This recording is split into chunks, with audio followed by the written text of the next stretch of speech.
We are now joined by Frank, who is in Ramallah following his release. Professor, thank you so much for joining us. Tell us about your arrest. What went down and what were you arrested for exactly?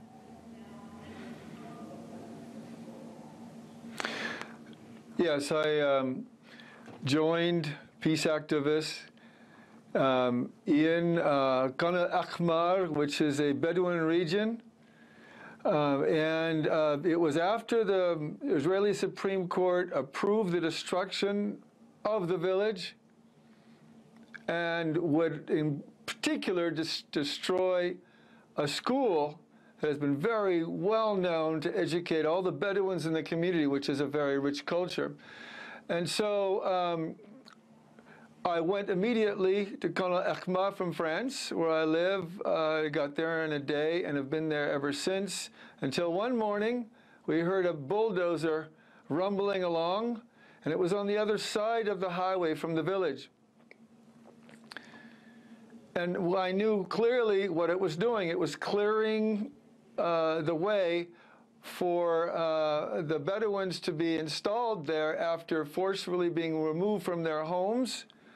And then the Israeli soldiers would pursue their destruction of the entire village and then send the Bedouins to an area in northern Jericho, which is right next to a sewage plant.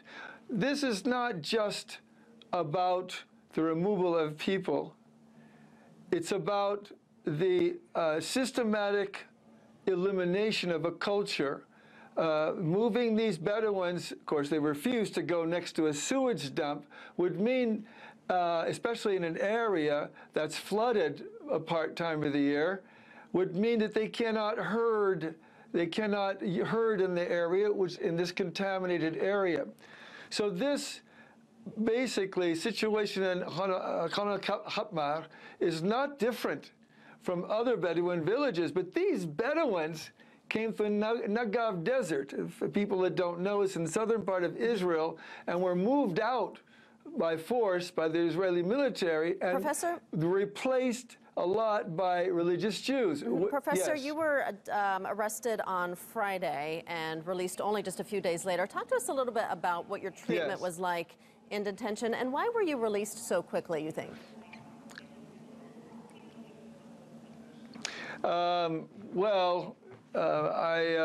The first thing that happened was a rather unfortunate event. Since I'm American, there's a rule that Jews or Americans cannot be in the same cell as Palestinians. Now, I don't speak Hebrew, just a little bit. I speak much more Arabic, and I've been working a lot with the Palestinians.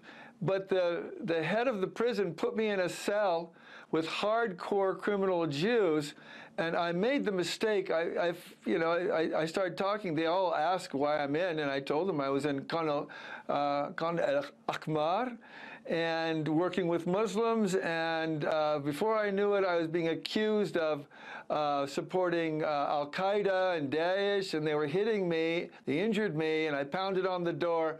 The guards came and put me in another cell. So that was kind of like my welcome to Israeli penitentiary. After that, I got in with a cell with some nicer people. But the next day, I had a court hearing. Now, this became the key event for the final decision. Is I was summoned to court the next day, told I was going to court. Instead, the police ignored the summons and took me right to the airport so that I could be deported immediately. If I'd signed a paper, they would have had me out of the country, because they knew the press would be there, people were starting to mobilize, and they also felt this was bad news for them. And I think they might even feel a little guilty about what's going on. In any case, the judge was angry and the only way the judge found out I was there is because I had the whole period of time I was not allowed to call my lawyer.